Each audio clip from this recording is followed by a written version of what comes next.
यक्षों ने उत्तम को मार डाला और जो सुरुचि विमाता थी वह अपने पुत्र की खोज करते करते वन में गई, दावाग्नि में वह भी चल करके भस्म होगी।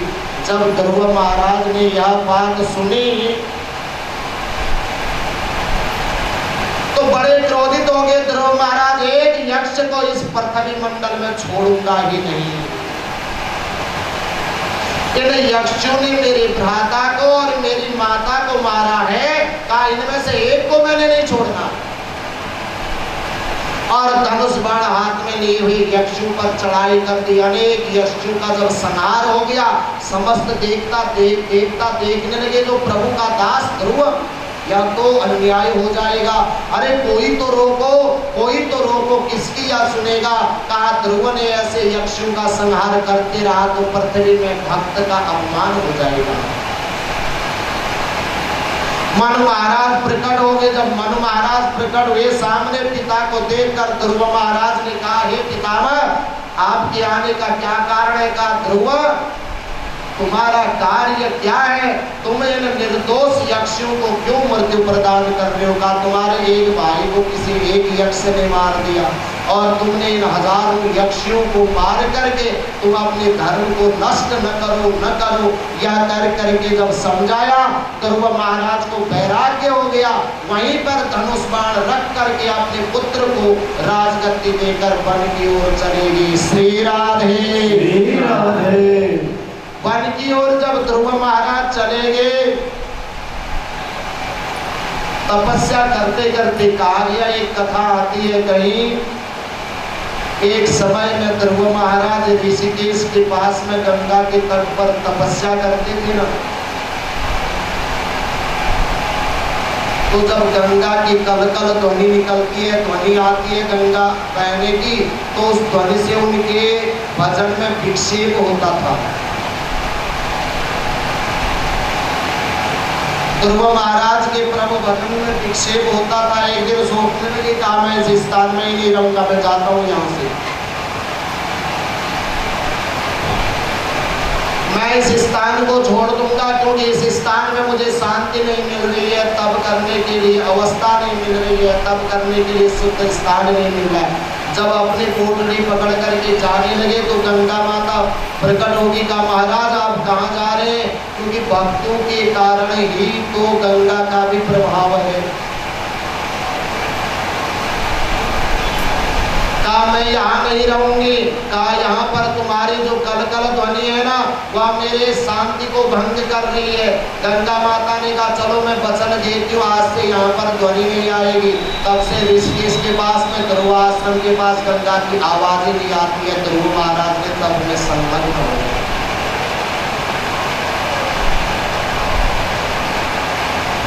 तपस्या ऐसी भयंकर करी कि एक दिन उनके लिए जब पुष्पक विमान आया ना, पुष्पक विमान में चढ़ने लगे जब ध्रुव महाराज, तो जब एक पैर रखा था तो पीछे की ओर मुड़े हैं। देवदूतों ने कहा महाराज क्या सोच रहे हो, क्या हो गया, तुम्हें भगवान के सन्निकट जाना है। कहा नहीं, जिस माता के कारण मुझे प्रभु के चरण कमल प्राप्त हुए, जिस माता के कारण मुझे परम ब्रह्म परमात्मा के दर्शन हुए, उस माता को छोड़कर कहां कैसे जा रहा हूं, मैं बिना माता के नहीं जा सकता हूं। कहा देखो तो तुम्हारे आगे आगे जो विमान चल रहे हैं ना, इसमें तुम्हारी माता सुनीति है, जो तुम जैसे पुत्र को जन्म देती है। कहा उसके लिए किसी ने तपस्या करने की जरूरत नहीं, स्वयं भगवान अपने साथ बिठाकर उसको ले जाते हैं। श्री राधे। ध्रुव महाराज चढ़ने की तैयारी में आए, मर्त्यदेव प्रकट हो गए। कहा रुको क्या हो रहा है, यह संसार का नियम तुम कैसे बदल रहे हो भाई। ध्रुव महाराज से कहा यह जो संसार है ना, यह तो मर्त्य लोक है, यहाँ से सीधे शरीर के ऊपर कोई जा नहीं सकता, कौन जाएगा, ऐसे तुम यह संसार का नियम कैसे तोड़ रहे हो। कहा मैं मर्त्यदेव हूँ, कहा मेरा भी तो कोई नियम है, मेरा अस्तित्व है। ध्रुव महाराज ने मर्त्यदेव के सिर में चरण रख करके स्वर्गारोहण किया। श्री राधे। श्री राधे। उसी कुल में आगे आनिग्र आदि राजा हुए, उसी में पृथु महाराज का जन्म हुआ। पृथु महाराज बड़े भगवत भक्त थे। एक बार पृथ्वी ने सब कुछ जो औषधियां आदि थी ना, सारा अपने अंदर छुपा ली थी। पृथ्वी ने जितनी औषधियां थी सारे अपने अंदर छिपा ली थी। और पृथु महाराज ने सोचा कि अब क्या करना चाहिए।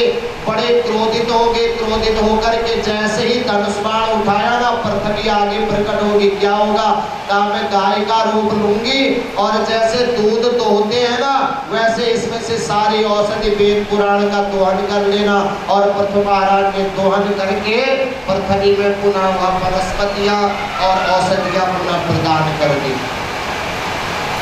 एक विद्यारण्य महाराज थे।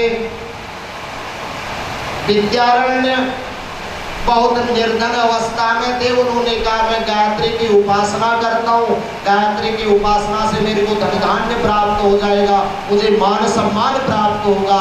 उस वासना से, है ना, निष्काम भक्ति नहीं करी, सकाम भक्ति करी। गायत्री का पुरस्करण 24 बार कर दिया। पुरस्करण का मतलब होता एक बार 24 लाख वजन होना। विद्यारण्य ने 24 बार पुरस्करण कर लिया। भगवान माता प्रसन्न नहीं हुई। मैंने जीवन अपना इसी गायत्री जप करने में बिता दिया। न तो धन ही मिला, न धर्म ही मिला, न पुत्र पौत्र आदि मिला, और वृद्धकाल में कोई संभालने वाले संतान नहीं मिले। अब मैं क्या करूंगा? दुखी होकर के संन्यास ले लिया। जब संन्यास लेकर के चलने लगे ना आगे को, तो गायत्री माता प्रकट होगी। का पुत्र मैं तेरी तब से प्रसन्न हूँ, वरदान मांग ले। विद्यारण्य हंसने लगे। कहा जब जरूरत थी मुझे किसी चीज की तब तुम आए नहीं, अब मैंने सब संसार छोड़ दिया, अब मुझे क्या जरूरत है? मुझे कोई जरूरत ही नहीं है। माता गायत्री ने कहा तुम अपने दक्षिण दिशा की तरफ देखो। जब दक्षिण दिशा की तरफ विद्यारण्य ने देखा ना, 24 पर्वतों में आग लगी हुई है। अब महाराज यह क्या है? हे माते, यह तो 24 पर्वत जल रहे हैं, यह पर्वत क्या है? कहा हे विद्यारण्य, यह तेरे आजन्म किए हुए पाप हैं। तेरे यह पाप आज जलकर भस्म हो गए, तब मैं तेरे सामने प्रकट हूँ। कहा जब तक पाप रहेंगे तब तक भगवान की कृपा हो नहीं सकती। आगे प्रियव्रत महाराज के चरित्र का वर्णन आता है। पहले तो प्रियव्रत विवाह करने को राजी नहीं हुए। एक दिन भगवान ब्रह्मा ने आकर के ही उन्हें कहा हे प्रियव्रत, तुमने इस संसार में जब तक इस संसार के वासनाओं का भोग नहीं करोगे तब तक तुम्हारा जो है ये वासनाएं शांत नहीं हो सकती। अपना राजकाज संभालो, शादी ब्याह करो और उसके उपरांत तुम्हें परम पद प्राप्त होगा। जब संसार के सारे कार्य कर लोगे तब भी तो प्रभु का भजन हो सकता है। प्रियव्रत महाराज ने विवाह किया और उनके आनिग्र के नाभि और मेरु देवी के तपस्या से ऋषभ देव का जन्म हुआ। ऋषभ देव स्वयं भगवान विष्णु के अवतार हैं। इस संसार में रह करके भी संसार से जो विरक्त है वही ऋषभ देव है। उनके द्वारा ही जैन धर्म का आविष्कार हुआ था। अपने राजसभा में रहते हुए भी ऋषभ देव को यह पता नहीं मैंने वस्त्र पहने हैं नहीं पहने, मैं राजसभा में उनकाऊं। नित्य निरंतर प्रभु की भक्ति में सन्निहित रहते हैं, वही ऋषभ देव है। अपने राजसभा में रह करके भी ऋषभदेव सदा भगवान की भक्ति में सन्निहित रहते और अपने प्रजाजनों को भी सदा कहते हैं तुमने भी सदा प्रभु की भक्ति करनी है और सदा भगवान नारायण का स्मरण करते रहो। मैं तो जपूं सदा तेरा नाम दयालु दया करो। मैं तो जपूं सदा तेरा नाम दयालु दया करो। जपूं सदा तेरा नाम दयालु दया करो। जपूं सदा तेरा नाम दयालु दया करो। दयालु दया करो कृपालु कृपा करो। दयालु दया करो कृपालु दया करो। दयालु दया करो कृपालु कृपा करो। दयालु दया करो कृपालु कृपा करो। मैं तो जपूं सदा तेरा नाम दयालु दया करो।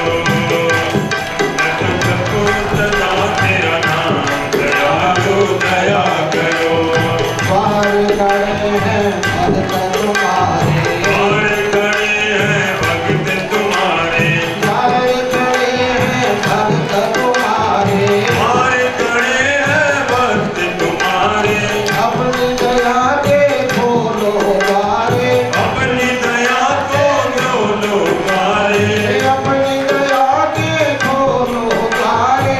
अपनी दया के खोलो द्वारे। पूर्ण हो सबका दयालु दया करो।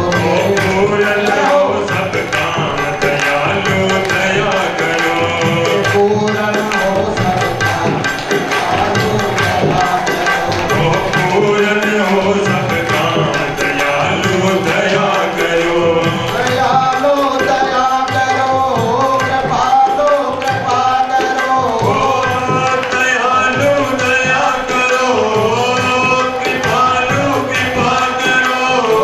दयालु दया करो कृपालु कृपा करो। दयालु दया करो कृपालु कृपा करो। मैं तो जपूं सदा तेरा नाम दयालु दया करो। मैं तो जपूं सदा तेरा नाम दयालु दया करो। भक्त कीर्तन गाऊं तेरा। भक्त कीर्तन गाऊं तेरा। भक्त कीर्तन गाऊं तेरा। भक्त कीर्तन गाऊं तेरा। वितौत नाम जाऊं मैं तेरा। वितौत नाम जाऊं मैं तेरा। वितौत नाम जाऊं मैं तेरा। वितौत नाम जाऊं मैं तेरा। कृष्ण कृष्ण श्री राम दयालु दया करो। ओ कृष्ण कृष्ण तेरा नाम दयालु दया करो। ओ कृष्ण कृष्ण श्री राम दयालु दया करो। ओ कृष्ण कृष्ण श्री राम दयालु दया करो। दयालु दया करो कृपालु कृपा करो। दयालु दया करो कृपालु दया करो। दयालु दया करो कृपालु कृपा करो। दयालु दया करो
किसी के पास धन समाप्त हो जाता है या किसी के बच्चे घर से निकाल देते हैं तब तो संन्यास दुनिया ले लेती है। महाराज बाबा जी क्यों मैंने घर से काट दिया भाई। और तो घर में रह करके राजसभा में रह करके जो फिरकों की श्रेणी में आता उसी को ऋषभदेव कहते हैं। ऋषभदेव का विवाह हुआ इंद्र की पुत्री जयंती के साथ और उनके घर में भरत महाराज का जन्म हुआ।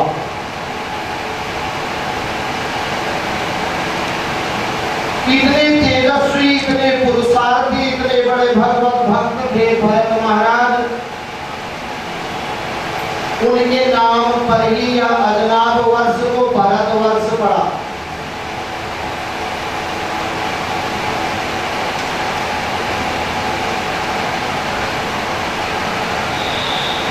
भरत महाराज का विवाह हुआ और उन्होंने अपने राजसभा में रहकर अपने राज्य की रक्षा करे। राज करते करते अपने पुत्र आदियों को राजगद्दी देकर भरत महाराज वन की ओर गए। अब तो जाकर मुझे नारायण का स्मरण करना चाहिए।